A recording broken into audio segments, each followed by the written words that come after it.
जय हिंद दोस्तों। यहाँ पे हमारा सेट नंबर 5 चल रहा है दोस्तों। ये केवल सेट ही नहीं करा रहा हूँ, यहाँ पे हम वो प्रीवियस ईयर क्वेश्चन आपको यहाँ पे कराते हैं जो आपके एग्जाम में पूछे जा चुके हैं, और उसके साथ साथ यहाँ पे मोस्ट इंपॉर्टेंट वो भी मैं क्वेश्चन नोट कराता हूँ जो आपके एग्जाम में आ सकते हैं। तो आप ये सारे क्वेश्चन नोट करते चलना, और यहाँ पे जो मैं इंपॉर्टेंट पॉइंट आपको नोट करा ये सारे इंपॉर्टेंट पॉइंट बिल्कुल नोट करते चलना।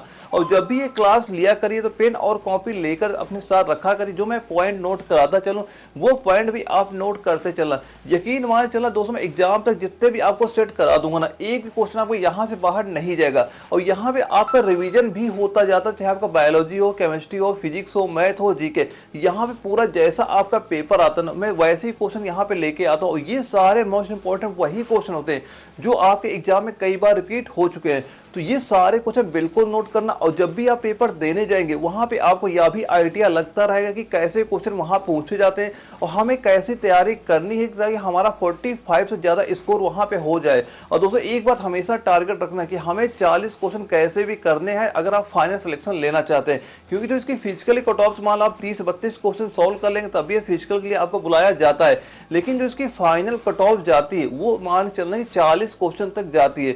तो अभी से आपको अपना टारगेट यही सेट करना कि हमें कैसे भी करके 40 क्वेश्चन सॉल्व करने हैं तो करने हैं। तो आइए स्टार्ट करते और सॉल्व करते ये 50 क्वेश्चन को। यहाँ पे जो हम आज करने वाले हमारा सेट नंबर 5 है। अगर आपने पहले वाले सेट नहीं किए वो भी सेट कर लेना, क्योंकि यहाँ पे हम जो कर रहे हैं सारे आपका जो न्यू पैटर्न टीसीएस पैटर्न वो हम सारे क्वेश्चन करने वाले। और यहाँ पे हम क्वेश्चन तो करेंगे जो प्रीवियस ईयर एग्जाम में क्वेश्चन पूछे जा चुके वो तो क्वेश्चन करेंगे, और साथ ही साथ मैं कुछ इंपॉर्टेंट आपको पॉइंट भी लिखाऊंगा, वो पॉइंट बिल्कुल नोट करते चल, आपके एग्जाम में यहीं से क्वेश्चन देखने को मिलेंगे। जैसे जो हमारा पहला क्वेश्चन आपका आता है बायोलॉजी का आता है, क्योंकि जब भी आपका एनए का पेपर लगता है टोटल आपके 15 क्वेश्चन बायोलॉजी के पूछे जाते हैं, 60 नंबर की आपके यहाँ पे बायोलॉजी आती है। अब ये क्वेश्चन जब आपका पूछा गया था एआरओ दानापुर में जो अभी एग्जाम हुआ था वहां पे ये क्वेश्चन आपका आया हुआ था, और उसमें पूछा क्या गया था कि ऊंचाई पर मनुष्य में लाल रुधिर कणों की संख्या बढ़ जाती है क्योंकि वहां पे क्या होता है, और जहां पे 4 ऑप्शन इसके यहाँ पे दिए जा रहे हैं। तो इसका राइट आंसर नोट कर लेना। राइट आंसर कितना हो जाएगा, जो हमारा ऑप्शन नंबर बी यहाँ पे दिया जा रहा है, यानी ऑक्सीजन क्या होता है, ऑक्सीजन कम होता है। यानी ऊंचाई पर ऑक्सीजन कम होने के कारण क्या होता है, मनुष्य में लाल रुधिर कणों की संख्या क्या होती है, वह बढ़ जाती है। दोस्तों यहाँ पे एक दो पॉइंट और नोट कर लेना, ये भी कई बार आपके एग्जाम में पूछा जाता है। जैसे पहला नोट करना जो आरबीसी होती है, इस आरबीसी का जीवन काल कितना होता है, तो आरबीसी का जीवन काल कितना होता है, वह आपका 120 दिन जीवन काल होता है। दोस्तों यहाँ पे सबसे जो इम्पोर्टेंट पॉइंट आपका है कि स्तनधारियों के में क्या होता है, जो आरबीसी का जो केंद्रक होता है, केंद्रक नहीं पाया जाता है। यानी जितने भी स्तनधारी होते हैं उनमें जो आरबीसी होती है, आरबीसी में केंद्रक उनका क्या होता है, केंद्रक नहीं पाया जाता है। केंद्रक क्या होता है, स्तनधारियों में केंद्रक आपका नहीं पाया जाता है। लेकिन जो एग्जाम में क्वेश्चन पूछा जाता है, दो इसमें अपवाद होते हैं, दो इसमें क्या होते हैं, अपवाद होते हैं, जो स्तनधारी भी हैं और जिनमें केंद्रक पाया जाता है। यहाँ से कई बार आपके एग्जाम में क्वेश्चन पूछा जाता है, और उनके नाम नोट कर लेना। पहला क्या हो जाएगा, एक नाम नोट करना ऊंट हो जाएगा, एक हो जाएगा ऊंट हो जाएगा, और एक हमारा क्या हो जाएगा, लामा हो जाएगा, एक क्या हो जाएगा, लामा हमारा हो जाएगा। इन दोनों को नोट कर लेना, क्योंकि ये स्तनधारी भी है और इनका जो आरबीसी का केंद्रक होता है, और इनमें केंद्रक क्या होता है, आरबीसी का केंद्रक इनमें पाया जाता है। एक ऊंट होता है, एक हमारा लामा हो जाता है। ये मोस्ट इंपॉर्टेंट पॉइंट है, यहाँ से कई बार आपके एग्जाम में क्वेश्चन बन चुके हैं। और हमारा अगला क्वेश्चन आता है 2 नंबर आता है, इसमें पूछा जा रहा है कि आरएच कारक के खोजकर्ता कौन थे, और ये क्वेश्चन आपका एआरओ लखनऊ में आपका पूछा गया था, और जिसके 4 ऑप्शन वहां पे दिए गए थे जब ये आपका लखनऊ एआरओ में क्वेश्चन वहां पे पूछा गया था। तो इसका राइट आंसर नोट कर लेना। राइट आंसर क्या हो जाएगा, वह आपका हो जाएगा लैंड स्टीनर एवं वीनर हो जाएंगे। कौन हो जाएगा, लैंड स्टीनर एवं वीनर हमारा बिल्कुल राइट आंसर आपका हो जाता है। और इसकी खोज कब की गई थी, इसकी खोज कब की गई थी, आपके 1940 में इसकी खोज की गई थी। और किस पे की गई थी, एक रीसस नामक बंदर था, एक क्या था, एक आपका रीसस नामक बंदर था, उस पे इसकी खोज की गई थी। ये भी पॉइंट याद रखिएगा। और अगला हमारा क्वेश्चन आता है 3 नंबर आता है, और इसमें क्या पूछा जा रहा है, जो ट्यूबरकुलोसिस के विरुद्ध मुख्यतः कौन सी वैक्सीन का प्रयोग किया जाता है, और ये क्वेश्चन आपका एआरओ जबलपुर में आपका पूछा गया था, और जिसके 4 ऑप्शन यहाँ पे हमारे दिए गए थे। तो इसका राइट आंसर नोट कर लेना। राइट आंसर कितना हो जाएगा, जो हमारा दिया जा रहा है बीसीजी, बीसीजी हमारा बिल्कुल राइट आंसर आपका ऑप्शन नंबर ए हमारा हो जाएगा। लेकिन दोस्तों यहाँ पे जो इम्पोर्टेंट पॉइंट ये होता है, कई बार आपका बीसीजी का फुल फॉर्म पूछा जाता है। तो बीसीजी का फुल फॉर्म क्या होता है, इसका फुल फॉर्म नोट कर लें। कई बार आपके एग्जाम में ये क्वेश्चन पूछा जा चुका है। इसका फुल फॉर्म नोट करना क्या होता है, बेसिलस नोट कर लेना क्या होता है इसका फुल फॉर्म, बेसिलस और कॉलमेट, बेसिलस कालमेट और ग्यूरिन। और नोट करना क्या हो जाएगा ग्यूरिन। ये कई बार आपके एग्जाम में क्वेश्चन आपका पूछा जा चुका है। और यहाँ पे जो डीपीटी दिया जा रहा है इसका भी फुल फॉर्म नोट कर लेना क्या हो जाएगा डिप्टीरिया और परटूसिस और टेटनस, इसका आपका डीपीटी जो इसका फुल फॉर्म हो जाता है। और जो ये टीटी दिया जा रहा है इसका फुल फॉर्म क्या होता है, ये होता है आपका टेटनस टॉक्साइड जो होता है, ये आपका इसका टीटी का फुल फॉर्म आपका हो जाता है। और ये क्वेश्चन दोस्तों मैं यहाँ पे जितने भी क्वेश्चन कर रहा हूँ सारे आपके मोस्ट इंपोर्टेंट, मैं वही क्वेश्चन करा रहा हूँ जो आपके एग्जाम में कई बार पूछे जा चुके। आप ये सारे क्वेश्चन बिल्कुल नोट करते चलिएगा। और अगला हमारा क्वेश्चन आता है 4 नंबर आता है, इसमें पूछा गया है जो गैसो हाल पर्यावरण मित्र ईंधन है जो के मिश्रण में बनता है। और ये क्वेश्चन आपका एआरओ कोल्हापुर में आपका पूछा गया था और जिसके 4 ऑप्शन यहाँ पे हमारे दिए जा रहे हैं। तो इसका राइट आंसर नोट कर लेना। राइट आंसर क्या हो जाएगा, वह आपका हो जाएगा पेट्रोल और इथेनॉल जो हमारा दिया गया ये हमारा बिल्कुल राइट आंसर, यानी ऑप्शन नंबर बी हमारा बिल्कुल राइट आंसर आपका हो जाएगा। और दोस्तों यहाँ पे जो कई बार आपके एग्जाम में पूछा जाता है, कई बार आपके एग्जाम में क्वेश्चन पूछा जा चुका, जो पेट्रोल की गुणवत्ता होती है, यानी जो आपकी ये पेट्रोल होता है, पेट्रोल की जो आपकी गुणवत्ता होती है, यानी ये नोट करना कई बार आपके एग्जाम में क्वेश्चन पूछा जा चुका है। यानी पेट्रोल की जो गुणवत्ता होती है इसको हम किसके द्वारा मापा जाता है, तो ये किसके द्वारा मापा जाता है, ये आपका ऑक्टेन के द्वारा आपका ये मापा जाता है। ये क्वेश्चन कई बार आपके एग्जाम में पूछा जा चुका, मोस्ट इंपॉर्टेंट ये क्वेश्चन आपका हो जाता है। और अगला जो हमारा क्वेश्चन आता है 5 नंबर आता है, इसमें क्या पूछा जा रहा है कि ओजोन दिवस मनाया जाता है। और ये क्वेश्चन आपका एआरओ बंगलुरु में आपका पूछा गया था। तो ओजोन दिवस कब मनाया जाता है, तो ओजोन दिवस जो आपका है ये आपका सितंबर 16 को मनाया जाता है। कब मनाया जाता है, ये आपका सितंबर 16 को ओजोन दिवस मनाया जाता है। और इसके बाद दोस्तों कुछ पॉइंट और नोट करना, यहाँ भी कई बार आपके एग्जाम में क्वेश्चन पूछे जा चुके हैं। जैसे कि एक कई बार आपके एग्जाम में पूछा गया जो हमारा कुष्ठ हो गया, जो हो गया कुष्ठ निवारण दिवस, नोट करना कुष्ठ निवारण दिवस एक ये हो गया। और एक नोट करना जो सर्वोदय दिवस दिया रहा है, एक क्या लिख लेना जो सर्वोदय, एक सर्वोदय दिवस हो गया।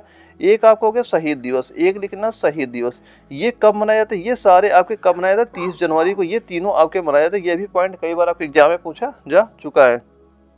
और अगला हमारा क्वेश्चन आता है 6 नंबर आता है, इसमें क्या पूछा जा रहा है कि रक्तचाप लातुर और उल्टी सहित सभी अनैच्छिक क्रियाएं द्वारा नियंत्रित होती है। ये सभी क्रियाएं किसके द्वारा आपके नियंत्रित होती है, तो ये सभी क्रियाएं जो होती है आपके मेडुला के द्वारा नियंत्रित होती है, यानी ऑप्शन नंबर डी हमारा बिल्कुल राइट आंसर आपका हो जाएगा। दोस्तों यहाँ पे हम 50 मोस्ट इंपॉर्टेंट वही क्वेश्चन करने वाले जो आपके एग्जाम में फिलहाल पूछे जा रहे हैं। और आप यहाँ कमेंट बॉक्स में ये बात जरूर बताना कि आपके 50 में कितने क्वेश्चन सही हो रहे, कितने आपके गलत हो रहे। अगर आपको ये मान चलना कि 36 क्वेश्चन आपके सही चल रहे तो आपकी तैयारी बहुत सही यहाँ पे चल रही है। और अगला हमारा क्वेश्चन आता है 7 नंबर आता है, इसमें पूछा जा रहा है जो टीबिया अस्थि कहाँ पे पाई जाती है। और ये क्वेश्चन आपका यारो जयपुर में आपका पूछा गया था। तो जो टीबिया अस्थि ये कहाँ पर आपकी पाई जाती है, टीबिया अस्थि राइट आंसर नोट कर लेना क्या हो जाएगा, पैर हमारा बिल्कुल राइट आंसर आपका हो जाएगा। यानी ऑप्शन नंबर जो सी दिया जा रहा है ये हमारा बिल्कुल राइट आंसर आपका हो जाता है। दोस्तों पैर में क्या एक टीबिया हड्डी होती है और दूसरी हड्डी क्या होती है, एक और नोट कर लेना, वह आपका हड्डी कौन सी हो जाएगी, वह आपका हो जाएगी फिबुला। एक और नोट कर ले, ये भी कई बार आपके एग्जाम में पूछा जाता है। यानी एक होती है टीबिया होती है, एक आपका फिबुला होती है। दोनों हड्डियां कहाँ पाई जाती है, दोनों हड्डियां आपके पैर में पाई जाती है। और दोस्तों कई बार आपके एग्जाम में ये क्वेश्चन पूछा जाता है कि सबसे लंबी हड्डी कौन सी है, तो सबसे लंबी हड्डी कौन सी हो जाती है, ये भी नोट कर लेना कौन सी होती है, वह आपकी होती है फीमर हड्डी। सबसे लंबी हड्डी कौन सी होती है, वो आपकी जो फीमर हड्डी होती है वो आपकी सबसे लंबी हड्डी होती है। और दोस्तों एक पॉइंट और नोट करना, कई बार एग्जाम पूछा जाता है जो अल्ना होगी, एक हड्डी का नाम होता है अल्ना हो गया, एक नोट करना रेडियस हो गया, एक नोट कर लेना एक क्या हो जाएगा रेडियस हो जाएगा, एक नोट करना ह्यूमरस होता है, एक नोट कर लेना जो ह्यूमरस होता है। ये हड्डियां कहाँ पर पाई जाती है, ये तीनों हड्डियां कहाँ पे होती है, ये तीनों हड्डियां आपके हाथ में पाई जाती है। ये भी पॉइंट नोट कर दीजिएगा। अगला क्वेश्चन हमारा आता है 8 नंबर आता है, इसमें पूछा गया कि मानव शरीर के किस अंग में रुधिर ऑक्सीजन युक्त होता है। और जिसके 4 ऑप्शन यहाँ पे दिए गए हैं। और ये क्वेश्चन आपका एआरओ लखनऊ में आपका पूछा गया था। इसका राइट आंसर नोट कर लेना, वह क्या हो जाएगा फेफड़ा। इसका राइट आंसर क्या हो जाएगा, फेफड़ा हमारा बिल्कुल राइट आंसर आपका हो जाएगा। यानी ऑप्शन नंबर बी हमारा बिल्कुल राइट आंसर आपका हो जाए। दोस्तों ये सारे क्वेश्चन नोट करते चलना, आपका जब भी पेपर लगे वहां पे ऐसे ही क्वेश्चन आपको देखने को मिल जाएंगे। और अगला हमारा क्वेश्चन आता है 9 नंबर आता है, इसमें क्या पूछा जा रहा है कि स्तनधारी इसमें यूरिया बनाते हैं। और ये क्वेश्चन आपका यारो दानापुर में आपका पूछा गया था। तो जो स्तनधारी हैं इसमें यूरिया बनाते हैं, यानी किसमें यूरिया बनाते हैं, ये हमसे यहाँ पे पूछा जा रहा है। और जिसके 4 ऑप्शन यहाँ पे दिए जा रहे हैं। और तो इसका राइट आंसर नोट कर लेना, राइट आंसर क्या हो जाएगा यकृत, यानी ऑप्शन नंबर डी हमारा बिल्कुल राइट आंसर आपका हो जाता है। दोस्तों यहाँ पे 2-3 पॉइंट और नोट करना, ये भी कई बार आपके एग्जाम में पूछे जाते हैं। जैसे जो वृक्क होता है, ये जो वृक्क होता है इसका काम क्या क्या होता है, यह यूरिया को छानता है। इसका मेन काम क्या होता है, इसका मेन काम होता है यूरिया का छानना। यानी क्या करता है, ये यूरिया को क्या करता है, छानता है। और 1-2 पॉइंट और नोट करना, ये भी कई बार आपके एग्जाम में पूछे जा चुके। जो यकृत होता है, ये जो यकृत होता है, यहाँ पे कौन से विटामिन का निर्माण होता है, जो विटामिन के होता है। तो विटामिन जो के होता है, विटामिन के का निर्माण कहाँ पे होता है, इसका निर्माण यकृत का में होता है। आप ये भी कई बार आपके एग्जाम में क्वेश्चन पूछा जा चुका है। और दोस्तों एक पॉइंट और नोट कर लो, जो यहाँ पे प्लीहा दिया जा रहा है, प्लीहा क्या होता है, ये क्या होता है, ये आपका होता है आरबीसी का कब्रगाह होता है। ये क्या होता है, आरबीसी का कब्रगाह होता है। यानी जो प्लीहा होता है, क्या होता है, ये आपका आरबीसी का कब्रगाह भी इसे बोला जाता है। और दोस्तों जो यकृत का एक काम और होता है, यह क्या करता है, यकृत जो होता है ये शरीर के ताप का नियंत्रण भी करता है। यकृत क्या करता है, जो शरीर का ताप होता है उसका ये नियंत्रण भी यकृत ही करता है। दोस्तों ये सारे पॉइंट याद रखिएगा। और अगला हमारा क्वेश्चन आता है 10 नंबर आता है। इसमें पूछा गया है कि चावल अनुसंधान संस्थान कहाँ पर स्थित है। यानी चावल अनुसंधान संस्थान कहाँ पर स्थित है, ये हमसे ये पूछा जा रहा है। और जिसके 4 ऑप्शन यहाँ पे दिए जा रहे हैं। तो चावल अनुसंधान संस्थान कहाँ पर स्थित हो जाएगा, यह आपका स्थित हो जाएगा कटक में। यानी ऑप्शन ए हमारा इसका बिल्कुल राइट आंसर आपका हो जाता है। अगला क्वेश्चन आता है 11 नंबर आता है। इसमें पूछा गया है कि फलों के मीठे स्वाद का कारण क्या होता है। और ये क्वेश्चन हमारा एआरओ जयपुर में आपका पूछा गया था। और जिसके 4 ऑप्शन यहाँ पे हमारे दिए जा रहे हैं। तो इसका राइट आंसर नोट कर लेना। राइट आंसर क्या हो जाएगा, वह हो जाएगा फ्रक्टोज। यानी जो ऑप्शन नंबर बी हमारा दिया जा रहा है, ये बिल्कुल राइट आंसर हमारा हो जाता है। और जो फ्रक्टोज होता है, कि फ्रक्टोज की कारण क्या होता है, फलों का स्वाद कैसा होता जाता है, वो आपका मीठा हो जाता है। और जो ये फ्रक्टोज दिया जाता है, यह क्या होता है, यह आपका प्राकृतिक रूप से सबसे अधिक मीठा होता है। यह क्या होता है, आपका प्राकृतिक रूप से सबसे अधिक आपका ये मीठा होता है। जो फ्रक्टोज होता है, ये आपका प्राकृतिक रूप से सबसे अधिक मीठा होता है। और दोस्तों यहाँ पे 2-3 पॉइंट और नोट कर लें। जो एक माल्टोज होता है, माल्टोज क्या होता है, एक नोट करना, जो ये होता है माल्टोज, ये भी कई बार आपके एग्जाम में पूछा जा चुका है। जो माल्टोज होता है, माल्टोज क्या होता है, ये ग्लूकोज एवं ग्लूकोज के मिलने से क्या बनता है, यानी कि ग्लूकोज और ग्लूकोज के मिलने से क्या बनता है, ग्लूकोज और ग्लूकोज के मिलने से माल्टोज आपका बनता है। और एक पॉइंट और नोट करना, जो आता है लैक्टोज आता है। जो क्या आता है, लैक्टोज आपका, ये भी कई बार आपके एग्जाम में क्वेश्चन पूछा जा चुका है। यानी जो लैक्टोज होता है, लैक्टोज क्या होता है आपका, ये आपका होता है ग्लूकोज एवं गैलेक्टोज के मिलने से क्या होता है, यानी ग्लूकोज एक तुम्हारा क्या हो जाएगा, एक हो जाएगा ग्लूकोज हो जाएगा। और एक क्या हो जाएगा, गैलेक्टोज हो जाएगा। एक क्या हो जाएगा हमारा, लैक्टोज हमारा हो जाएगा। इनके मिलने से क्या होता है, इनके मिलने से आपका लैक्टोज बनता है।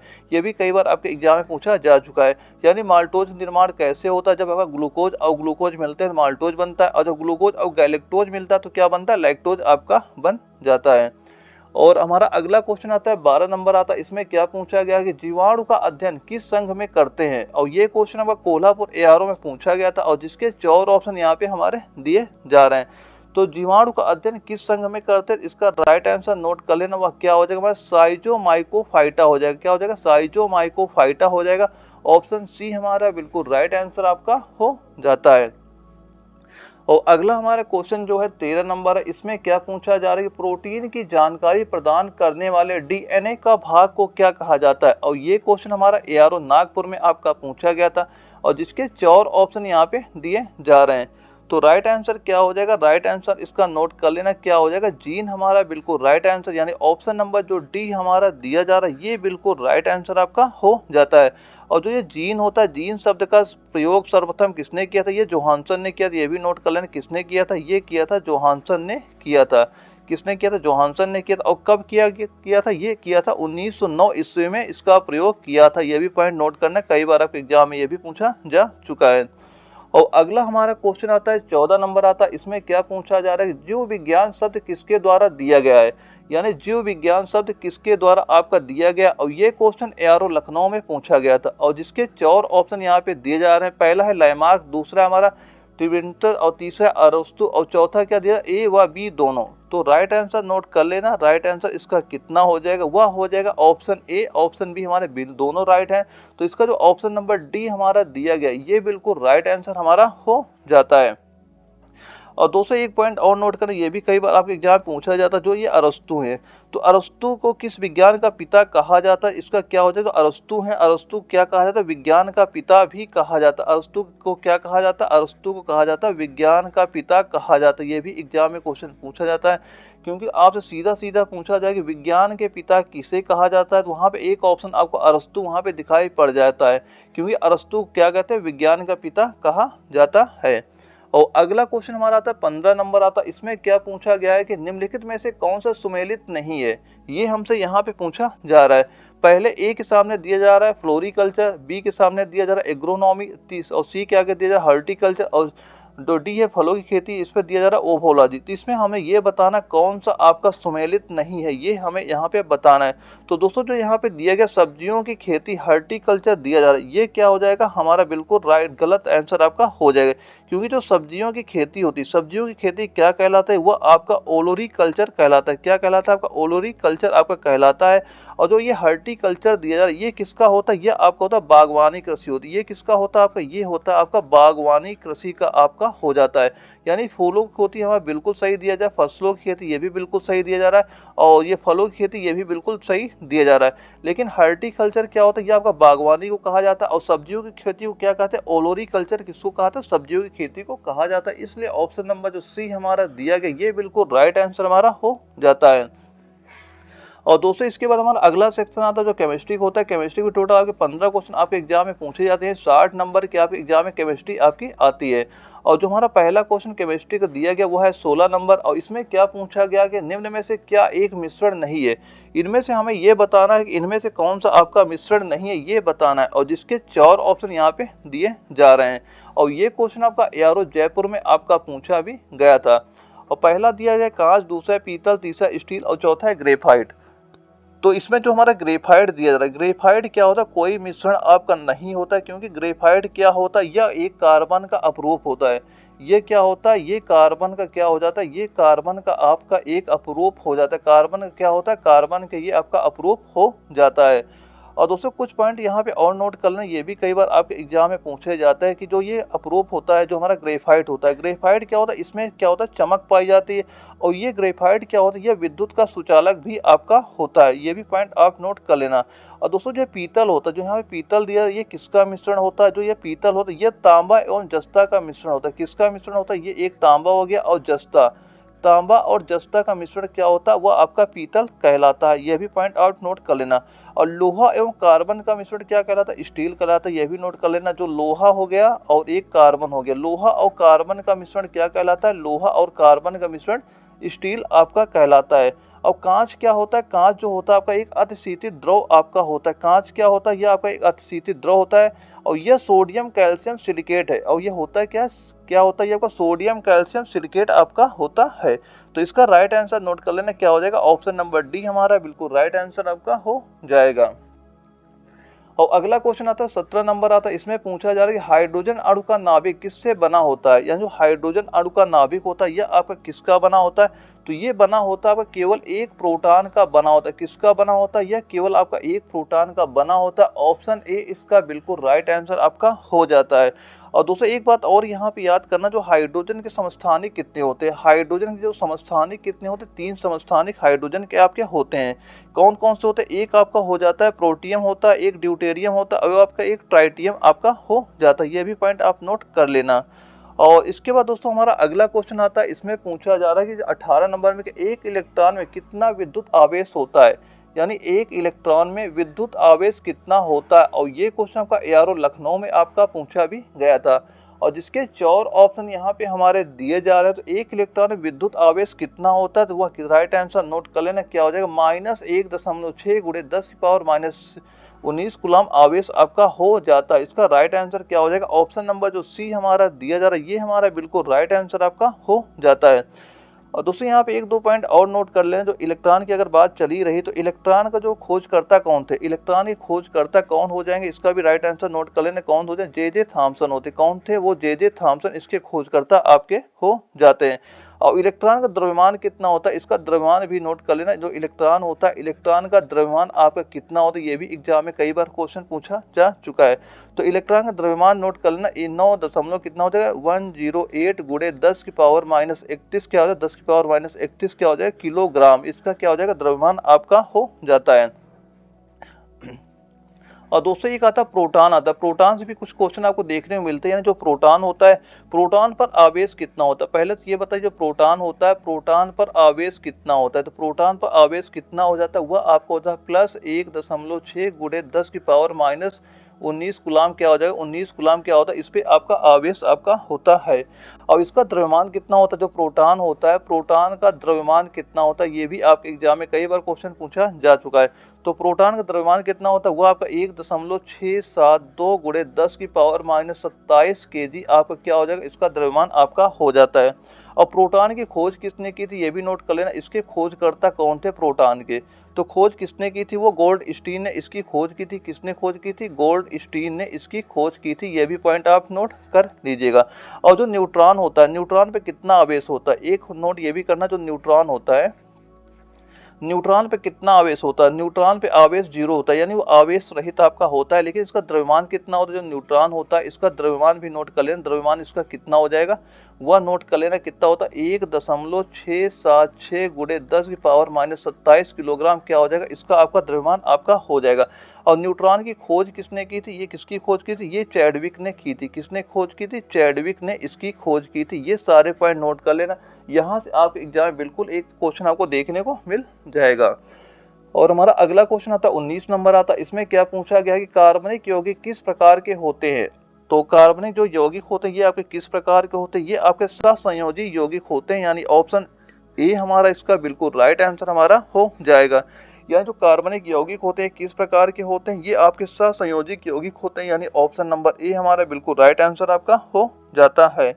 और अगला हमारा क्वेश्चन आता है 20 नंबर आता है। इसमें क्या पूछा गया कि निम्न में से किस धातु को चाकू द्वारा आसानी से काटा नहीं जा सकता, आसानी से काटा नहीं जा सकता है, ये इसमें दिया जा रहा है। तो इसका राइट आंसर क्या हो जाएगा, वह आपका हो जाएगा एल्यूमिनियम। राइट आंसर क्या हो जाएगा, एल्यूमिनियम जो हमारा दिया गया ऑप्शन सी इसका बिल्कुल राइट आंसर हमारा हो जाता है। दोस्तों यहाँ पे 2-3 पॉइंट और नोट कर सकते हैं। जैसे एक यहाँ पे जो लिथियम दिया जा रहा है, लिथियम क्या होता है, लिथियम सबसे हल्का धात्विक तत्व, यह क्या होता है, सबसे हल्का आपका धात्विक तत्व होता है। यह क्या होता है, सबसे हल्का क्या हो जाता है, धात्विक तत्व आपका ये हो जाता है। ये भी एग्जाम में क्वेश्चन पूछा जा चुका है। और दोस्तों ये जो एल्यूमिनियम जो होता है, यहाँ पे एल्यूमिनियम दिया जा रहा है, इसका होता है क्या, ये आपका चांदी की तरह चमकीला धातु होती है। यह क्या होता है, ये भी कई बार आपके एग्जाम में पूछा जा चुका है।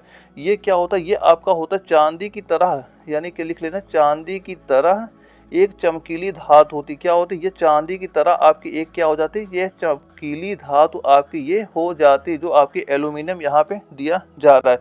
ये भी पॉइंट बिल्कुल नोट कर लीजिएगा। और इसके बाद हमारा अगला क्वेश्चन आता है 21 नंबर आता है। इसमें क्या पूछा गया, जो लेड का रासायनिक प्रतीक क्या होता है, यानी लेड का रासायनिक प्रतीक क्या है, ये पूछा गया था क्वेश्चन आपका बंगलोर एआरओ में पूछा गया था। और जिसके 4 ऑप्शन यहाँ पे दिए जा रहे हैं। तो लेड का रासायनिक प्रतीक क्या होता है, वह आपका पीबी होता है। यानी ऑप्शन ए हमारा बिल्कुल राइट आंसर आपका हो जाएगा। और Mn किसका प्रतीक होता है, ये आपका हो जाता है मैग्नीज हो जाता है। ये किसका हो जाता है, ये आपका होता है मैग्नीज का होता है। और ये Fe किसका होता है, ये आपका हो जाएगा आयरन का हो जाएगा। ये किसका होता है, आपका आयरन का होता है। और Zn किसका होता है, ये आपका किसका हो जाएगा, ये आपका जिंक का हो जाएगा। ये प्रतीक भी आप याद रखिएगा। और अगला जो क्वेश्चन आता है 22 नंबर आता है। इसमें पूछा गया है कि कोबाल्ट 60 का उपयोग किसमें किया जाता है, ये हमसे यहाँ पे पूछा जा रहा है। तो जो कोबाल्ट 60 का उपयोग कहाँ पे किया जाता है, और जिसके 4 ऑप्शन दिए जा रहे हैं। और ये क्वेश्चन आपका एआरओ जयपुर में आपका पूछा गया था। तो राइट आंसर कितना हो जाएगा, राइट आंसर नोट कर लेना, कहाँ होता है, कैंसर के उपचार में इसका प्रयोग किया जाता है। यानी ऑप्शन जो बी हमारा दिया गया, ये बिल्कुल राइट आंसर आपका हो जाता है। और दोस्तों यहाँ पे 1-2 पॉइंट और चाहे नोट कर सकते हैं। एक हमारा होता है टिक्नीशियम होता है, यानी जो हमारा टिक्नीशियम 99 होता है, इसका प्रयोग कहाँ पे होता है, इसका प्रयोग कहाँ पे होता है, इसका प्रयोग होता है किडनी एवं फेफड़ा कैंसर के इलाज में इसका प्रयोग किया जाता है। और एक हमारा होता है समेरियम होता है, एक होता है समेरियम होता है, यानी 153 जो समेरियन होता है, इसका उपयोग कहाँ पे होता है, इसका उपयोग होता है अस्थि कैंसर के दर्द निवारण में इसका प्रयोग किया जाता है। ये भी नोट कर लीजिएगा। और इसके बाद हमारा जो अगला क्वेश्चन आता है 23 नंबर आता है, इसमें क्या पूछा जा रहा है कि जो लैक्टिक एसिड क्या है, यानी जो लैक्टिक एसिड होता है ये लैक्टिक एसिड होता क्या है। और ये क्वेश्चन एआरओ लखनऊ में आपका पूछा गया था। तो लैक्टिक एसिड होता क्या है, इसका राइट आंसर नोट कर लें। तीन कार्बन वाला क्या होता है, 3 कार्बन वाला आपका अणु होता है, यानी ऑप्शन नंबर ए हमारा इसका बिल्कुल राइट आंसर आपका हो जाता है। और दोस्तों यहाँ पे 2-3 पॉइंट और नोट करना, ये भी कई बार आपके एग्जाम में पूछा जाता है। जैसे एक पहला क्या होता है, साइट्रिक अम्ल, एक नोट कर लेना क्या होता है, जो हमारा क्या हो जाएगा, साइट्रिक अम्ल हो जाएगा। एक नोट करना साइट्रिक अम्ल, इसका कई बार आपके एग्जाम में क्वेश्चन पूछा जाता है। और एक नोट कर लेना जो हमारा हाइड्रोक्लोरिक अम्ल होता है, एक नोट कर लेना जो हाइड्रोक्लोरिक अम्ल होता है जिसे हम HCl बोलते हैं। और एक नोट करना जो फार्मिक अम्ल होता है, एक नोट क्या करना जो हमारा फार्मिक अम्ल होता है, एक नोट करना जो फार्मिक अम्ल होता है, एक नोट करना एक फार्मिक अम्ल होता है। और एक और नोट कर लें जो हमारा क्या होता है, लैक्टिक अम्ल होता है। एक क्या होता है जो हमारा क्या होता है, लैक्टिक अम्ल होता है। ये कई बार आपके एग्जाम में क्वेश्चन पूछे जा चुके हैं, यानी क्या हो जाएगा जो लैक्टिक अम्ल। तो जो हमारा यहाँ पे साइट्रिक अम्ल दिया जाए, साइट्रिक अम्ल किसमें होता है, साइट्रिक अम्ल आपका होता है जैसे नींबू हो गया, क्या हो गया, जैसे आपका नींबू हो गया और संतरा हो गया। जो हमारे क्या होते हैं खट्टे फल होते हैं उनमें क्या होता है आपका साइट्रिक अम्ल आपका पाया जाता है। और जो हाइड्रोक्लोरिक अम्ल होता है ये HCl से हम बोलते हैं। ये कहाँ पाया जाता है, जैसे जो जठर रस हो गया, जठर रस में क्या होता है, ये एग्जाम में कई बार पूछा जा चुका है। यानी जठर रस में क्या होता है, उसमें क्या होता है, हाइड्रोक्लोरिक अम्ल होता है। और ये फार्मिक अम्ल का भी कई बार आपके एग्जाम में पूछा जा चुका है। जो फार्मिक अम्ल होता है ये कहाँ होता है, ये चींटी का जो डंक होता है, चींटी के डंक में क्या होता है, चींटी का जो डंक होता है, चींटी के डंक में क्या होता है, फार्मिक अम्ल होता है। और इसके बाद जो लैक्टिक अम्ल दिया जा रहा है, लैक्टिक अम्ल कहाँ पे होता है, जैसे ये खट्टा दूध हो गया, दही हो गया, तो इनमें क्या होता है आपका लैक्टिक अम्ल होता है। और एक पॉइंट और नोट कर लें, जो लैक्टिक अम्ल का क्या होता है, थकान में मनुष्य की जो मांसपेशियों में क्या होता है, उसमें नोट करना क्या होता है, C3H6O3, यही आपका लैक्टिक अम्ल उसमें पाया जाता है। ये सारे पॉइंट आप नोट कर लीजिएगा, यहाँ से आपके एग्जाम में बिल्कुल क्वेश्चन देखने को मिल जाएंगे। और जो फार्मिक अम्ल होता है इसका रासायनिक सूत्र भी आप लिखना चाहें लिख सकते हैं। इसका क्या हो जाएगा, जो फार्मिक अम्ल दिया जा रहा है इसका रासायनिक सूत्र भी आप चाहे नोट कर लेना, HCOOH क्या हो जाएगा, ये आपका फार्मिक अम्ल का रासायनिक सूत्र आपका ये हो जाता है। तो ये पॉइंट आप नोट कर लीजिएगा। और अगला हमारा क्वेश्चन आता है 24 नंबर आता है, इसमें पूछा गया कि जो पदार्थ की नवीनतम खोजी गई अवस्था कौन सी है, तो कौन सी अवस्था हो जाती है। और ये क्वेश्चन आपका एआरओ जबलपुर में आपका पूछा गया था। तो पदार्थ की जो नवीनतम खोजी गई जो अवस्था कौन सी होती है, जो 5वीं अवस्था कहलाती है, वह कौन सी आपकी है, वह आपकी हो जाती है बोस आइंस्टीन कंडेंसेट। हमारा ऑप्शन नंबर जो डी दिया जा रहा है ये हमारा बिल्कुल राइट आंसर आपका हो जाता है। और दोस्तों कई बार आपके एग्जाम में ये पूछा जाता है जो चौथी अवस्था कौन सी होती है, चौथी अवस्था कौन सी होती है, वो प्लाज्मा होती है। यानी चौथी अवस्था कौन सी होती है, चौथी अवस्था हमारी प्लाज्मा हो जाती है। इसे भी आप नोट कर लीजिएगा। और इसके बाद हमारा एक अगला क्वेश्चन आता है 25 नंबर आता है, इसमें क्या पूछा गया है, सीमेंट के निर्माण में जिप्सम का क्लिकर में मिलाया जाता है। और यानी क्लिंकर लिखने, क्लिंकर में क्यों मिलाया जाता है। और ये क्वेश्चन का एआरओ जयपुर में आपका पूछा गया था। और जिसके 4 ऑप्शन यहाँ पे दिए जा रहे हैं, तो राइट आंसर नोट कर लेना। इसका राइट आंसर कितना हो जाएगा, क्या होता है, सीमेंट के जमने की जो दर होती है, दर को क्या करता है, ये कम करने के लिए, यानी सीमेंट के जमने की दर को कम करने के लिए मिलाया जाता है। इसका राइट आंसर नोट करना, ऑप्शन जो ए दिया जा रहा है ये बिल्कुल राइट आंसर हमारा हो जाता है। और दोस्तों यहाँ पे और एक पॉइंट नोट कर लें, जो जिप्सम होता है, जिप्सम का रासायनिक सूत्र क्या होता है, जो यहाँ पे हमारा जिप्सम दिया जा रहा है, तो जिप्सम का रासायनिक सूत्र भी नोट कर लेना, कई बार आपके एग्जाम में पूछा जाता है। क्या हो जाएगा, ये हो जाएगा CaSO4 इंटू 2H2O, हमारा जिप्सम का रासायनिक सूत्र आपका हो जाता है। और दोस्तों जो जिप्सम से क्या कहते हैं, जिप्सम से हम प्लास्टर ऑफ पेरिस का निर्माण भी किया जाता है। यानी जो हमारा जिप्सम से क्या करते हैं, प्लास्टर ऑफ पेरिस भी बनाया जाता है। यानी जो हमारा जिप्सम होता है, जिप्सम क्या हो जाता है, जो हमारा CaSO4 हो जाता है और इंटू 2H2O जो हमारा ये जिप्सम होता है, इसको जब हम गर्म करते हैं यानी 120 डिग्री तक इसे हम जब गर्म करते हैं तो हमारा प्लास्टर ऑफ पेरिस का निर्माण होता है। क्या होता है, CaSO4। और प्लास्टर ऑफ पेरिस को बोलते हैं क्या, 1/2 H2O बोलते हैं। क्या बोलते हैं, 1/2 H2O बोलते हैं। क्या बोलते हैं, 1/2 H2O इसे बोला जाता है। ये क्या हो जाएगा, प्लास्टर ऑफ पेरिस हमारा यहाँ पे हो जाता है। अगला क्वेश्चन आता है 26 नंबर आता है, इसमें पूछा गया कि भाप अंगार गैस किसका मिश्रण होता है। या जो भाप अंगार गैस है ये किसका मिश्रण होता है, ये हमसे यहाँ पे पूछा जा रहा है। और ये क्वेश्चन आपका एआरओ नागपुर में आपका पूछा भी गया था। और जिसके 4 ऑप्शन यहाँ पे दिए जा रहे हैं, तो भाप अंगार गैस किसका मिश्रण होता है? ये इसका राइट आंसर नोट कर लेना, क्या हो जाएगा? वह हो जाएगा कार्बन मोनोऑक्साइड और हाइड्रोजन का मिश्रण होता है। किसका मिश्रण होता है? ये आपका कार्बन मोनोऑक्साइड और हाइड्रोजन का ये आपका मिश्रण हो जाता है और यह भी एक सस्ता ईंधन आपका हो जाता है। तो किसका मिश्रण होता है? ये आपका कार्बन मोनोऑक्साइड और हाइड्रोजन का ये आपका मिश्रण हो जाता है। और अगला जो क्वेश्चन आता है 27 नंबर आता है, इसमें पूछा जा रहा है जो मैलेकाइट इनमें से किस धातु का खनिज है? यानी मैलेकाइट इनमें से किस धातु का खनिज है, ये हमसे यहाँ पूछा गया और ये क्वेश्चन आया था आपका यारो जबलपुर में आपका पूछा गया था। तो इसका राइट आंसर क्या हो जाएगा? वह आपका हो जाएगा, क्या हो जाएगा? तांबा। इसका जो मैलाकाइट होता है या किस धातु का खनिज होता है? ये आपका तांबा का खनिज आपका हो जाता है। और मैलाकाइट को लिखते कैसे? जो मैलाकाइट हो इसको कैसे लिखा जाए, इसका रासायनिक सूत्र भी लिख लेना। क्या होता है? Cu2CO3 और OH का होल ट्वाइस, इसका क्या हो जाता है? रासायनिक सूत्र हो जाता है आपका। और ये होता है क्या? तांबा का क्या होता है? एक अयस्क भी आपका होता है। और दोस्तों यहाँ पे एक पॉइंट और नोट कर, जो यहाँ मैग्नीशियम दिया जा रहा है, मैग्नीशियम का एक अयस्क होता है, क्या होता है? मैग्नेसाइट होता है। इसका एक अयस्क क्या होता है? ये भी नोट कर लेना, क्या होता है? वो आपका होता है मैग्नेसाइट होता है। मैग्नेसाइट आपका एक इसका अयस्क होता है। इसका रासायनिक सूत्र क्या होता है? वह आपको नोट करना MgCO3, इसका क्या होता है? रासायनिक सूत्र आपका हो जाता है। तो एक पॉइंट और नोट करना, कई बार आपके एग्जाम में पूछे जाते, जो नाइटर होता है, एक नोट करना, जो नाइटर होता है, नाइटर ये किसका अयस्क होता है? जो नाइटर है किसका अयस्क होता है? जो नाइटर होता है ये पोटेशियम का अयस्क होता है। और इसको लिखते कैसे हैं? इसको लिखा जाता है KNO3 लिखा जाता है।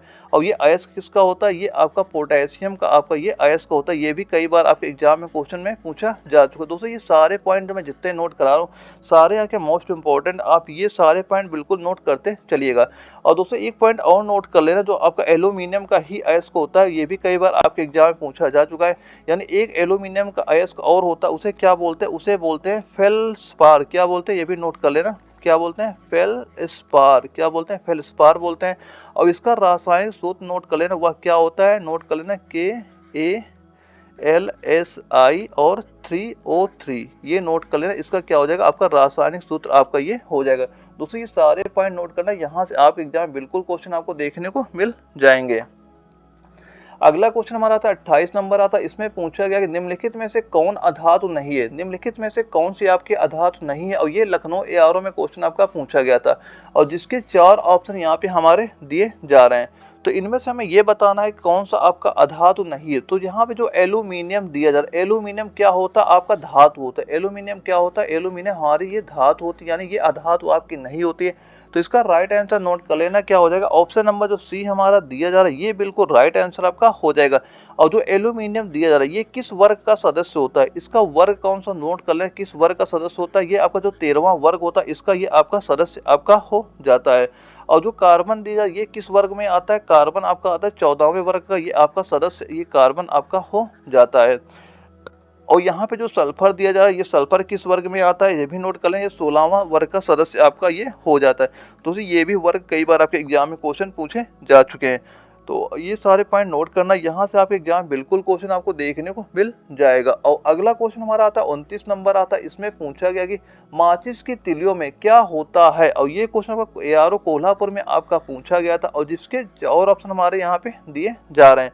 तो जो माचिस की तिलियां होती है, माचिस की तिलियों में क्या होता है? उसमें होता है फास्फोरस होता है। क्या होता है? फास्फोरस आपका होता है। यानी ऑप्शन नंबर जो बी हमारा दिया जा रहा है, ये बिल्कुल राइट आंसर आपका हो जाता है। और दोस्तों फास्फोरस कितने प्रकार के? तीन प्रकार के फास्फोरस होते हैं। एक आपका लाल फास्फोरस होता है, एक आपका श्वेत फास्फोरस होता है, एक आपका काला फास्फोरस आपका होता है। और जो लाल फास्फोरस होता है, इसका प्रयोग कहाँ पे होता है? लाल फास्फोरस का प्रयोग होता है माचिस की तिलियों में होता है। यानी जो लाल फास्फोरस का उपयोग कहाँ पे होता है? जो लाल फास्फोरस होता है, इसका उपयोग होता है माचिस की तिलियों में आपका होता है। और श्वेत फास्फोरस जो होता है, ये अधिक क्रियाशील होता है लाल फास्फोरस से। और काला जो फास्फोरस होता है, ये आपका कम क्रियाशील आपका होता है। ये भी पॉइंट आप नोट कर लीजिएगा। और अगला जो हमारा क्वेश्चन आता है 30 नंबर आता है, इसमें पूछा गया है कि जो इथेनॉल का सूत्र क्या होता है? यानी इथेनॉल का सूत्र क्या होता है, इनमें से हमें बताना है।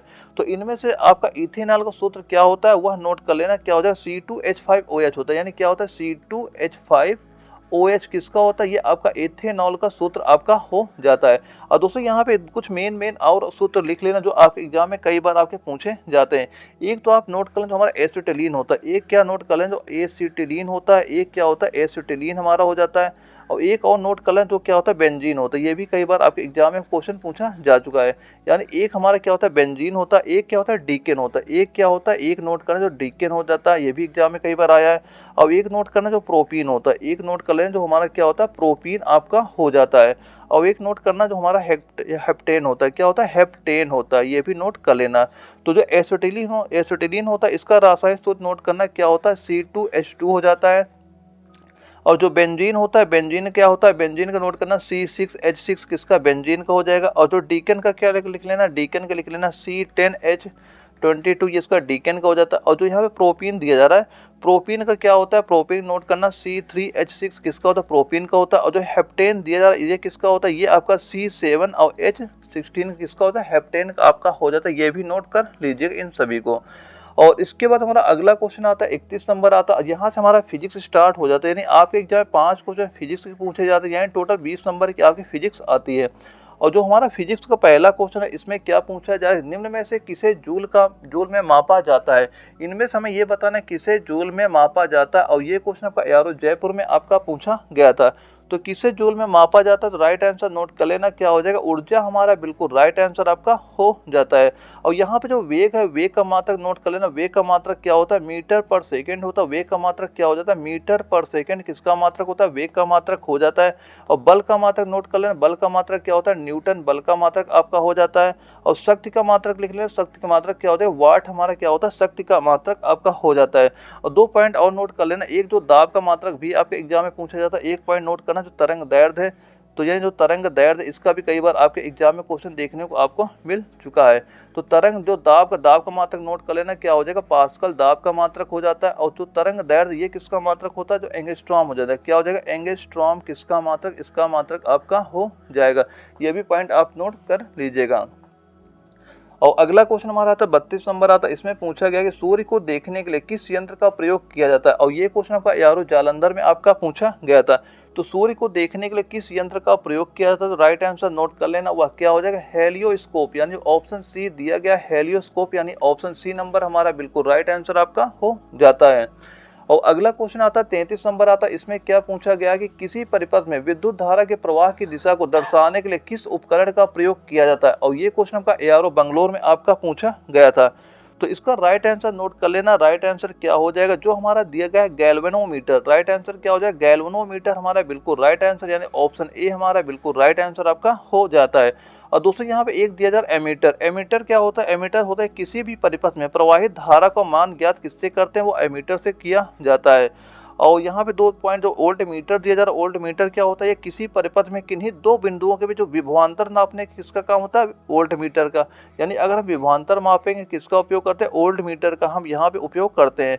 और जो यहाँ पे रियो स्टेट दिया जा रहा है, जो हमारा ये रियो स्टेट दिया जा रहा है इसका उपयोग कहाँ पे होता है, इसका उपयोग होता है प्रतिरोध को कम करने या बढ़ाने के लिए किसका उपयोग होता है, ये होता है रियो स्टेट का यहाँ पे प्रयोग किया जाता है। ये भी पॉइंट आप याद रखिएगा।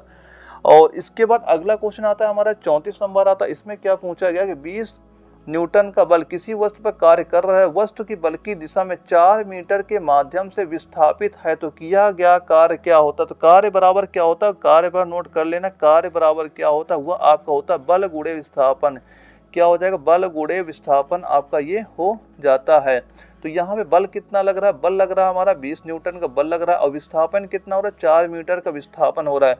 तो राइट आंसर क्या हो जाएगा जूल, कार्य कितना हो जाएगा 80 हो जाएगा, कार्य का मात्रा क्या होता है जूल होता है। तो राइट आंसर क्या हो जाएगा ऑप्शन नंबर डी हमारा दिया गया, ये बिल्कुल राइट आंसर आपका हो जाता है। और अगला हमारा क्वेश्चन आता है 35 नंबर आता है, इसमें क्या पूछा जा रहा है कि एक वस्तु की गतिज ऊर्जा और स्थितिज ऊर्जा का योग को क्या कहा जाता है, ये हमसे यहाँ पे पूछा जा रहा है। तो इसको क्या कहा जाता है, इसको बोला जाता है यांत्रिक ऊर्जा। क्या कहा जाता है यांत्रिक ऊर्जा कहा जाता है, यानी ऑप्शन नंबर जो बी हमारा दिया जा रहा है ये बिल्कुल राइट आंसर आपका हो जाता है। तो ये सारे मोस्ट इंपॉर्टेंट क्वेश्चन मैं वही कर रहा हूँ जो पेपर फिलहाल पूछे जा रहे हैं, आप ये सारे क्वेश्चन नोट करते चलना। और जो यहाँ पे मैं पॉइंट नोट कर रहा हूँ सारे पॉइंट भी नोट करते चलना, आपके एग्जाम में यहाँ से बिल्कुल क्वेश्चन आपको देखने को मिल जाएंगे। और जो अगला क्वेश्चन आता है हमारा 36 नंबर आता है, यहाँ से हमारा जीके स्टार्ट हो जाता है और आपके एग्जाम में 10 क्वेश्चन जीके के पूछे जाते हैं। 40 नंबर की आपके एग्जाम में जीके आती है। और जीके का जो हमारा पहला क्वेश्चन है इसमें क्या पूछा गया है कि जो हमारा तिलैया दिया गया, Tilaiya ultra mega power project निम्नलिखित में से किस राज्य में आपका ये स्थित है। और ये क्वेश्चन आपका यारो दानापुर में आपका पूछा गया था और जिसके 4 ऑप्शन यहाँ पे दिए जा रहे हैं। तो इसका राइट आंसर नोट कर लेना। इस क्वेश्चन का हमारा राइट आंसर क्या हो जाएगा, वह हमारा हो जाएगा झारखंड राज्य। क्या हो जाएगा, झारखंड, यानी ऑप्शन नंबर जो ए दिया गया ये बिल्कुल राइट आंसर आपका हो जाता है। यानी 4000 मेगावाट की क्षमता के लिए तिलैया अल्ट्रा मेगा पावर जो प्रोजेक्ट कहाँ पे स्थापित किया गया, आपका झारखंड राज्य में इसका स्थापना की गई। तो राइट आंसर नोट कर लेना, ऑप्शन ए हमारा बिल्कुल राइट आंसर आपका हो जाता है। अगले क्वेश्चन में पूछा गया चाय और कॉफी मिट्टी में उगाई जाती है, वह कौन सी मिट्टी है, ये हमसे यहाँ पे पूछा जा रहा है। और ये क्वेश्चन आपका एआरओ जयपुर में आपका पूछा भी गया था। तो राइट आंसर नोट कर लेना, कौन सी मिट्टी होती है, वह आपकी लैटेराइट मिट्टी होती है। कौन सी मिट्टी होती है, वो आपकी लैटेराइट मिट्टी होती है। और लैटेराइट मिट्टी भारत के जो केरल हो गया, आंध्र प्रदेश हो गया, तमिलनाडु, कर्नाटक हो गया, असम और उड़ीसा में विशेष रूप से पाई जाती है। और जो क्या होती है, काजू हो गया, एक टैपियोका हो गया, काफी, चाय और रबर। और लैटेराइट मिट्टी की महत्वपूर्ण फसलें इसमें उगाई जाती है। यानी कौन कौन सी फसलें इसमें उगाई जाती हैं, एक तो हमारा ये काफी हो गया, आपको ऊपर दिखाई पड़ रहा है, एक हमारा ये चाय हो जाता है, और क्या होता है, एक हमारी रबर भी हो जाती है। क्या होती है, एक इसमें आपकी रबड़ भी आपकी होती है। और क्या होता है इसमें, एक आपको लिख लेना, काजू भी होता है। ये सारे किसमें उगाई, तो लैटेराइट मिट्टी होती है, उसी मिट्टी में सारे आपके उगाए जाते हैं। तो ये पॉइंट सारे याद रखिएगा। अगला क्वेश्चन हमारा आता है 38 नंबर आता है। इसमें पूछा गया कि भारत में हरित क्रांति का नेतृत्व निम्न में से किसने किया था। और ये क्वेश्चन एआरओ नागपुर में आपका पूछा गया था और जिसके 4 ऑप्शन यहाँ पे दिए जा रहे हैं। तो राइट आंसर क्या हो जाएगा, वह हो जाएगा एमएस स्वामीनाथन। क्या हो जाएगा, एमएस स्वामीनाथन, यानी ऑप्शन नंबर जो डी दिया गया ये बिल्कुल राइट आंसर आपका हो जाता है। और ये कब किया गया, और एक पॉइंट और नोट कर लेना, कई बार आपके एग्जाम में यहाँ पूछा जाता है जो ये कब किया गया था, यानी सन भी कभी कभी पूछ लेता। तो कब किया गया था, ये आपका किया गया था 1965 से और 1968 में किया गया था। कब किया गया, 1965 1968 में किया गया था। और इसे हरित क्रांति भी प्रारंभ हुई थी, तब से क्या हुई थी, हरित क्रांति वहां से प्रारंभ आपकी हो गई थी। और इसके बाद हमारा अगला क्वेश्चन आता है, वो आपका 39 नंबर आता है। इसमें पूछा गया निम्नलिखित में से किस राज्य में हजीरा बंदरगाह स्थित है। तो हजीरा जो बंदरगाह है ये आपका किस राज्य में स्थित है, ये हमसे यहाँ पूछा जा रहा है। तो जो हजीरा बंदरगाह है ये पश्चिम भारत के गुजरात राज्य में स्थित है, और जो कि होता है कि सूरत जिले के प्रसिद्ध शहर भी है। और यह बंदरगाह भारत के प्रमुख बंदरगाहों में से एक है, और जिसे हजीरा सूरत महानगर क्षेत्र का सबसे महत्वपूर्ण भाग है, और इसे भारत का औद्योगिक हब भी आपका कहा जाता है। राइट आंसर क्या हो जाएगा, गुजरात जो हमारा दिया जा रहा है ये बिल्कुल राइट आंसर आपका हो जाएगा। यानी निम्नलिखित में से किस राज्य में हजीरा बंदरगाह स्थित है, कहाँ पे स्थित है, ये आपका गुजरात राज्य में स्थित हो जाएगा। ऑप्शन सी हमारा बिल्कुल राइट आंसर आपका हो जाता है।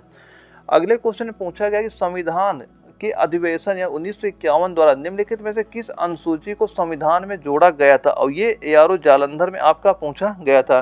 तो राइट आंसर क्या हो जाएगा, 9वीं अनुसूची हमारा बिल्कुल राइट आंसर आपका हो जाएगा। ये प्रथम संविधान संशोधन जो 1951 हुआ था वही हमारा राइट आंसर आपका हो जाता है। इसका राइट आंसर क्या हो जाएगा, 9वीं अनुसूची दिया गया, ऑप्शन नंबर बी इसका बिल्कुल राइट आंसर आपका हो जाता है। अगला क्वेश्चन आता है 41 नंबर आता है। इसमें पूछा गया कि भारत के किन राज्यों में नल्ला माला वन श्रृंखला स्थित है। और ये क्वेश्चन आपका एआरओ कोल्हापुर में आपका पूछा गया था। तो इसका राइट आंसर नोट कर लेना, इसका राइट आंसर क्या हो जाएगा, वह आपका हो जाएगा आंध्र प्रदेश और तेलंगाना। ऑप्शन नंबर जो ए हमारा दिया जा रहा है ये बिल्कुल राइट आंसर हमारा हो जाता है। यानी भारत के किन राज्यों में नल्ला माला वन श्रृंखला स्थित है, ये आपका आंध्र प्रदेश और तेलंगाना राज्य में स्थित है। ऑप्शन नंबर ए हमारा बिल्कुल राइट आंसर आपका हो जाएगा। अगला जो क्वेश्चन आता है 42 नंबर आता है। इसमें पूछा गया कि भारत में जायद के मौसम में निम्न में से कौन सी फसल आपकी उगाई जाती है। और ये क्वेश्चन आपका एआरओ जबलपुर में आपका पूछा गया था। तो भारत में जायद के मौसम में निम्न में से कौन सी फसल उगाई जाती है, ये हमसे यहाँ पूछा जा रहा है। तो इसका राइट आंसर नोट कर लेना, राइट आंसर क्या हो जाएगा, वह हो जाएगा खीरा। क्या हो जाएगा, खीरा, यानी ऑप्शन नंबर जो बी दिया गया ये हमारा बिल्कुल राइट आंसर आपका हो जाता है। और दोस्तों कुछ पॉइंट और नोट कर लेना। पहला नोट कर लेना, जो जायद की फसल होती है क्या होती है, एक जायद की फसल होती है। एक फसल कौन सी होती है, एक आपकी रबी की फसल होती है, और एक फसल कौन सी होती है, खरीफ की फसल होती है। एक कौन सी फसल आपकी होती है, खरीफ की फसल होती है। यहाँ से हमेशा आपके एग्जाम में एक क्वेश्चन आपको देखने को मिल जाता है। तो जायद की फसल कौन कौन सी होती है, जैसे कि एक आ गया मूंग हो गया, मूंग कैसी फसल होती है, जायद की फसल होती है। एक हो गया हमारा उड़द हो गया, एक क्या हो जाएगा, एक हमारा हो जाएगा उड़द हो जाएगा। और एक नोट करना जैसे सूरजमुखी हो गया, एक नोट कर लेना क्या हो जाएगा, सूरजमुखी हो जाएगा। और नोट कर जैसे मूंगफली हो गया, खीरा हो गया, भिंडी हो गई। अरबी कैसी फसलें होती है, ये सारी आपकी जायद की फसलें होती है। और रबी की फसल पूछी जाए तो रबी की फसल कौन सी होती है, जैसे एक नोट करना गेहूं हो गया, गेहूं कैसी फसल होती है, रबी की फसल होती है। एक चना हो जाता है, चना कैसी फसल है, ये रबी की फसल होती है। और एक नोट कर लें जो जौ होता है, जौ कैसी फसल होती है, ये भी आपकी कैसी फसल होती है, रबी की फसल आपकी ये हो जाती है। जो जौ होती है किसकी फसल होती है, ये आपकी रबी की फसल आपकी हो जाती है। और इसके बाद जो खरीफ दिया जा रहा है, खरीफ की फसल कौन कौन सी होती है, जैसे जो चावल होता है, चावल किसकी फसल होती है, खरीफ की फसल होती है। और कपास हो गया, और क्या हो गया, कपास हो गया। और एक नोट कर लें मक्का हो गया, और क्या हो जाएगा, मक्का हो जाएगा। एक क्या हो जाएगा, मक्का हो जाएगा। ये सारी फसलें कैसी होती है, खरीफ की फसल होती है। यहाँ से आपके एग्जाम में कई बार क्वेश्चन आपके बन चुके हैं, इन्हें ध्यान रखना, ये मोस्ट इंपॉर्टेंट क्वेश्चन आपका हो जाता है। और इसके बाद हमारा अगला क्वेश्चन आता है, 43 नंबर आता है। इसमें पूछा जा रहा है कि भारत के किस राज्य को भारत की रोटी का यानी रोटी की टोकरी का लोकप्रिय नाम दिया गया, और ये जयपुर एआरओ में आपका क्वेश्चन पूछा गया था। तो इसका राइट आंसर नोट कर लेना, वह क्या हो जाएगा, पंजाब को कहते हैं। किसको कहते हैं, पंजाब को कहते हैं। यानी ऑप्शन नंबर जो सी हमारा दिया जा रहा है, ये हमारा बिल्कुल राइट आंसर आपका हो जाता है। और दोस्तों एक पॉइंट और नोट करना, ये भी कई बार आपके एग्जाम में पूछा जाता है, जो आंध्र प्रदेश होता है। एक बार कई बार आपके एग्जाम में ये भी क्वेश्चन पूछा गया, जो एक होता है आंध्र प्रदेश होता है। यानी आंध्र प्रदेश को किस नाम से जाना जाता है, इसको क्या बोलते हैं, इसे एशिया की अंडे की टोकरी बोलते हैं। इसे क्या बोलते हैं, इसे बोलते हैं एशिया की अंडे की टोकरी। किसको बोलते हैं, वो बोलते हैं आंध्र प्रदेश को बोला जाता है। ये भी पॉइंट याद रखिएगा। और अगला जो क्वेश्चन हमारा आता है 44 नंबर आता है। इसमें पूछा गया वह मार्ग जिसका नाम बदलकर अटल सुरंग रखा गया और यह दर्रा से होकर गुजरता है। और ये क्वेश्चन का जालंधर एआरओ में पूछा गया था, और जिसके 4 ऑप्शन यहाँ पे दिए जा रहे हैं। तो इसका राइट आंसर नोट कर लेना। राइट आंसर क्या हो जाएगा, वह आपका हो जाएगा रोहतांग। क्या हो जाएगा आपका, रोहतांग हो जाएगा। यानी ऑप्शन नंबर जो बी हमारा दिया जा रहा है, ये हमारा बिल्कुल राइट आंसर आपका हो जाएगा। और इसका नाम कब बदला गया था, ये नाम बदला गया था आपका 25 दिसंबर 2019 को इसका नाम आपका चेंज किया गया था। ये राइट आंसर आपका क्या हो जाएगा, ऑप्शन नंबर बी हमारा बिल्कुल राइट आंसर आपका हो जाएगा। अगला क्वेश्चन आता है हमारा 45 नंबर आता है। इसमें पूछा गया है कि कुडनकुलम नागरिक परमाणु ऊर्जा संयंत्र का निर्माण भारत द्वारा किस सहयोग से आपका किया गया था, और ये कोल्हापुर एआरओ में क्वेश्चन पूछा गया था। और जिसके 4 ऑप्शन यहाँ पे हमारे दिए जा रहे हैं। तो इसका राइट आंसर क्या हो जाएगा, वह आपका हो जाएगा रूस। किसकी सहायता से किया गया था, ये आपका रूस की सहायता से किया गया था। यानी ऑप्शन नंबर बी हमारा बिल्कुल राइट आंसर आपका हो जाता है। और दोस्तों इसके बाद हमारा मैथ के क्वेश्चन स्टार्ट हो जाते हैं। आपके एग्जाम में 5 क्वेश्चन मैथ के आते हैं। मैथ के क्वेश्चन बिल्कुल नॉर्मल से आते हैं, इतने हार्ड क्वेश्चन आपके वहाँ पे नहीं पूछे जाते हैं। तो मैं जैसे क्वेश्चन करा रहा हूँ, आप जब भी पेपर में बैठेंगे ना, सेम टू सेम ऐसे ही क्वेश्चन आपको वहाँ पे देखने को मिल जाएंगे। और जो हमारा पहला मैथ क्वेश्चन है, ये क्वेश्चन आपका पूछा गया था एआरओ जबलपुर में। आपका ये क्वेश्चन आपका पूछा भी गया था। और इसमें पूछ क्या रहा है कि 1 से 50 तक की सभी संख्याओं का औसत क्या होता है। दोस्तों जब ये संख्या लगातार चलती है तो इसका आंसर कैसे निकालते हैं। तो जो आपकी पहली संख्या दी जाती है और जो हमारी आखिरी संख्या दी जाती है, बस इन्हीं दोनों संख्याओं का योग करके हम बटे 2 कर देते हैं। हमारे यहाँ से क्या निकल के आता है, औसत निकल के आ जाता है। जब संख्या लगातार चल रही है तो कैसे इनका औसत निकालते हैं, पहली संख्या हम जोड़ लेते हैं और जो हमारी आखिरी संख्या तो वो जोड़ लेते हैं, और दोनों क्या करते हैं, बटे 2 कर देते हैं। इनको जोड़ेंगे कितना होता है, 51 होता है। अब इनका हम आधा आधा करेंगे, कितना आ जाए, इनका जैसे ही आप आधा करते हैं कितना होता है, वो 25.5 आपका इनका आधा निकल के आ जाता है। तो इसका राइट आंसर क्या हो जाएगा, ऑप्शन नंबर जो 20 दिया गया, ये हमारा बिल्कुल राइट आंसर आपका हो जाता है। और अगला हमारा क्वेश्चन आता है 47 नंबर आता है। इसमें पूछा जा रहा है कि रमेश एक वस्तु 434 रुपए में बेचकर 24% का लाभ कमाता है, तो रमेश ने वह वस्तु किस कीमत पर खरीदी थी। जैसे दोस्तों जो किसी वस्तु का कीमत होता है, यानी जो सीपी होता है, जो उसका मूल्य होता है कितना होता है, हमेशा आपका 100% होता है। अब इसमें अगर 434 रुपए का बेच रहा है और लाभ कितना ले रहा है, 24% का लाभ ले रहा है, तो उसका रेट कितने में बेचा गया, वो बेचा होगा 100%। तो ये हो गया, और 24% का इसने क्या किया, लाभ लिया। तो कितने में बेचा होगा, वो बेचा है 124% पे बेचा है। और इस 124% का मूल्य दिया कितने बराबर दिया गया, ये दिया जा रहा है 434 के बराबर, ये हमारा यहाँ पे दिया जा रहा है। अब पूछा जा रहा है कि वह किस कीमत पर खरीदा था, यानी खरीदा था, हमसे सीपी पूछा गया। सी पर कितना होगा, वो हमारा है 100%। तो 124% बाद 434 के, तो 1% कितने बराबर हो जाएगा, वह आपका हो जाएगा 434 बटे कितना हो जाएगा, 124 हो जाएगा। तो 100% कितना हो जाएगा, 100% कितना हो जाएगा, गुड़े क्या कर देंगे, यहाँ पे कर देंगे 100। तो इसे अब काटेंगे, कितना आंसर निकल के आएगा, इसको काट देंगे और यहाँ पे कितना आ जाएगा तुम्हारा 3.5 आएगा। 100 से गुड़ा कर देंगे, कितना हो जाएगा, वो आपका 350 रुपये हो जाएगा। यानी जो ऑप्शन नंबर ए हमारा दिया गया है, ये ऑप्शन ए हमारा बिल्कुल राइट आंसर आपका हो जाएगा। अगला क्वेश्चन हमारा आता है 48 नंबर आता है, इसमें पूछा जा रहा है कि 990 पर 5 वर्षों में 16% वार्षिक की दर से अर्जित सामान्य ब्याज क्या होता है। तो दोस्तों जो साधारण ब्याज आपका होता है वह क्या होता है, वह आपका होता है मूलधन गुणे दर गुणे समय और बटे क्या होता है, बटे 100 करते यहाँ साधारण ब्याज हमारा निकल के आ जाता है। तो मूलधन कितना दिया जा रहा है, वो दिया गया है 990 और गुणे क्या है, दर है, दर कितनी दी जा रही है, दर दी गई 16% और समय कितना है 5 वर्ष दिया गया है और बटे कितना कर देंगे, बटे कर देंगे 100 कर देंगे। अब यहाँ पे हम इसको काट पाट के जो हमारा आंसर आएगा निकल के आ जाएगा, यहाँ 0 से 0 कट जाएगा, 5 से इसे काटेंगे 5 दूना 10 हो गया, 2 से इसे काटेंगे 8 हो गया। अब इसे गुणा करते 8 9 72, जैसे हम देखते 8 9 72 करते इकाई अंक हमारा 2 आना चाहिए। तो इन 4 ऑप्शन को हम चेक करते इकाई अंक केवल इसी में हमारा दिया जा रहा है जिसमें 2 दिया जा रहा है। तो इसका राइट आंसर क्या हो जाएगा, ऑप्शन नंबर जो डी हमारा बिल्कुल राइट आंसर आपका हो जाएगा। इसको गुणा करें कितना आंसर निकल के आएगा, 792 निकल के आ जाएगा। तो ऑप्शन डी हमारा बिल्कुल राइट आंसर आपका हो जाएगा। अगला क्वेश्चन हमारा आता है 49 नंबर आता है, इसमें पूछा जा रहा है कि ये क्वेश्चन थोड़ा मिसप्रिंट हो गया, यहाँ पे नोट कर लेना क्या हो जाएगा, यहाँ पे लिखा है 40 मीटर, यहाँ लिख लेना क्या होता है 40 मीटर हो जाएगा। 40 मीटर लंबे तथा 30 मीटर चौड़े एक आयताकार मैदान के चारों ओर 2.5 मीटर चौड़ा रास्ता है। तो 3.50 रुपए प्रति वर्ग मीटर की दर से रास्ते पर घास लगवाने का खर्च क्या होगा। और दोस्तों मानते हैं जो चौड़ा रास्ता मान एक क्या हो गया, यानी 40 मीटर लंबा 30 मीटर चौड़ा एक आयताकार मैदान है। तो मान लेते ये 30 मीटर हो गया, ये हो गया वो 40 मीटर हो गया, ठीक है, ये क्या हो गया 30 हो गया 40 हो गया। अब यहाँ पे क्या कहा, इनके चारों तरफ बाहर क्या होता है, एक रास्ता बनाया गया, एक रास्ता बनाया गया और इसकी लंबाई क्या दी गई, जो रास्ते की लंबाई दी गई कितनी 2.5, यानी जो ये लंबाई दी गई है कितनी दी गई, ये दी गई 2.5। अब यहाँ पे 2.5 इधर है तो 2.5 आपका यहाँ भी आपका ये हो जाएगा। तो ये 2.5 आपका यहाँ भी 2.5 आपका यहाँ भी आपका हो जाएगा और ये भी क्या हो जाएगा 2.5 यहाँ भी आपका हो जाएगा। तो अब हमसे पूछा जाए जो ये रास्ता बनाया गया इस रास्ते का क्षेत्रफल क्या है, ये हमसे यहाँ पे पूछा जा रहा है। तो दोस्तों सबसे पहले क्या करो कि जो हमारा ये रास्ता है और ये रास्ता बनाया कहाँ गया, ये सवाल दिया जा रहा है 40 मीटर चौड़ा एक आयताकार मैदान के चारों ओर, मैदान के चारों बाहर ही बनाया हुआ है। तो इसे कैसे सॉल्व करेंगे, सबसे पहले तो ये निकालो कि ये जो क्षेत्रफल अंदर का मैदान का दिया जा रहा है, मैदान का क्षेत्रफल क्या होता है।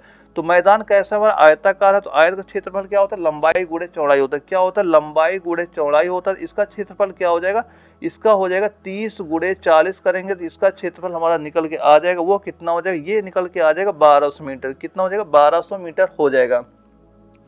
अब ये बताइए ये लंबाई कितनी हो जाएगी हमारा, अब इसके मान लो जो हमारा रास्ता बनाओ उसके साथ लंबाई कितनी हो जाएगी, ये लंबाई हमारी यहाँ तक की थी 40 थी, अब यहाँ पे हमारा 2.5 इधर बढ़ गया 2.5 इधर बढ़, टोटल कितना बढ़ गया, टोटल बढ़ गया 5 बढ़ गया। तो ये लंबाई कितनी हो जाएगी हमारी, ये हो जाएगी 45 हो जाएगी। और ये लंबाई कितनी हो जाएगी हमारी, ये लंबाई कितनी, ऐसे लंबाई 30 दी जा रही है लेकिन इधर भी हमारा 2.5 बढ़ गया और इधर भी 2.5 बढ़ गया, तो ये कितना हो जाएगा 30 और 5 कितना हो जाएगा, ये आपका 35 हो जाएगा। तो अब मैदान सही क्षेत्रफल कितना हो जाएगा वो भी लिख लेना कितना हो जाएगा, वह हो जाएगा आपका इधर 35 हो गया और इधर हो गया 45 हो गया। तो 35 गुणे 45 हम जैसे ही करेंगे तो कितना आ जाएगा, ये आपका निकल के आ जाएगा 1575 आपका निकल के आ जाएगा। अब हमें ये निकालना जो मैदान का क्षेत्रफल कितना है, तो पूरे क्षेत्रफल जो इसका ग्राउंड का क्षेत्रफल दिया जा रहा है ये वाला दिया, इसको हम कर देंगे माइनस। तो इसमें माइनस कितना कर दो 1200, यहाँ पे कर देंगे माइनस कर देंगे तो 1575 में जैसे ही माइनस को 1200 करते हैं कितना निकल के आ जाता है, वो निकल के आ जाएगा 375 वर्ग मीटर आ जाता। अब इसमें खर्च कितना आ रहा है, अब यहाँ पे खर्च दिया जा रहा है 3.50 रुपए प्रति वर्ग मीटर की दर से रास्ते पर घास लगवाने का खर्च आ रहा है। अब एक मीटर में अगर इतना खर्च आ रहा है तो इतने खर्च कितना आ जाएगा 3.50 कर देंगे। अब इसका हम गुणा करेंगे कितना आ जाएगा, वह आ जाएगा 5 0 हो जाएगा, 5 3 15 75 3 3 35, गुणा करेंगे कितना आ जाएगा, वो आपका आ जाएगा 1312.50 हमारा निकल के आ जाएगा। यानी जो ऑप्शन नंबर ए हमारा दिया गया ये हमारा बिल्कुल राइट आंसर आपका हो जाएगा। और इसके बाद जो हमारा अगला क्वेश्चन आता है वो आता है 50 नंबर आता है। इसमें क्या पूछा जा रहा है कि यदि संख्या 164 को 32:9 के अनुपात में विभाजित किया जाता है छोटे भाग का मान कितना होगा। और ये क्वेश्चन यारो जालंधर में आपका पूछा भी गया था। तो इसका राइट आंसर नोट कर लेना, राइट आंसर कितना हो जाएगा, यहाँ पे दिया जा रहा है यानी 32:9 के अनुपात में विभाजित किया गया है। तो एक संख्या यहाँ अनुपात दिया जा रहा है 32:9, यहाँ भी मान लेते एक संख्या हमारी 32 एक्स हो गई और दूसरी संख्या हमारी 9 एक्स हो गई। अब इनको संख्या अगर इनका योग करते योग किसके बराबर हो जाएगी, आपके 164 के बराबर आपका हो जाता है। तो 32 और 9 को हम योग करेंगे कितना, तो वो आपका 41 एक्स हो जाता है। और ये आपका 164 के बराबर आपके दिया जा रहा है। तो यहाँ पे x बराबर कितना हो जाएगा, वो आपका हो जाएगा 164/41 हो जाएगा। अब इसे हम भाग करेंगे तो ये कितनी बार जाता है, ये जाएगा आपका 4 बार। कितनी बार जाएगा आपका 4 बार जाएगा। और हमसे पूछा जाए तो छोटे भाग, तो छोटा भाग इसमें क्या है 9 है, यानी छोटा भाग क्या है हमारा 9x है। तो छोटा भाग कितना हमारा दिया गया, छोटा भाग दिया गया हमारा 9x के बराबर दिया गया है। तो x अपान कितना निकाला हमने, अभी 4 निकाला, तो कितना हो जाएगा 9 गुणे 4 हो जाएगा, यानी 4 9 36 हो जाएगा। इसका राइट आंसर क्या हो जाएगा 4 9 36, यानी जो 36 हमारा दिया जा रहा है ऑप्शन नंबर बी हमारा बिल्कुल राइट आंसर आपका हो जाता है। और दोस्तों यकीन मानो मैं जितने यहाँ पे मोस्ट इंपॉर्टेंट क्वेश्चन करा रहा हूँ, अगर आप एग्जाम तक बने रहते और ये सारे क्वेश्चन नोट करते चले, आप एग्जाम में यहीं से क्वेश्चन देखने को मिल गए, यकीन मान के चलना कि मैं 45+ क्वेश्चन आपको करा दूंगा। बस मैं जो जो क्वेश्चन करा रहा हूँ सारे आप तैयार करते चला, आप एग्जाम से यहाँ भी कोई भी क्वेश्चन बाहर नहीं जाएगा। और दोस्तों यह वीडियो अगर आपको जरा भी इन्फॉर्मेटिव लगे तो वीडियो को लाइक कर देना, और अगर आप चैनल नए हो चैनल सब्सक्राइब कर लीजिएगा, ताकि आगे चल के आपको इस तरह की वीडियो मिलते रहे। ओके दोस्तों, मिलते हैं अगले वीडियो में, तब तक के लिए जय हिंद।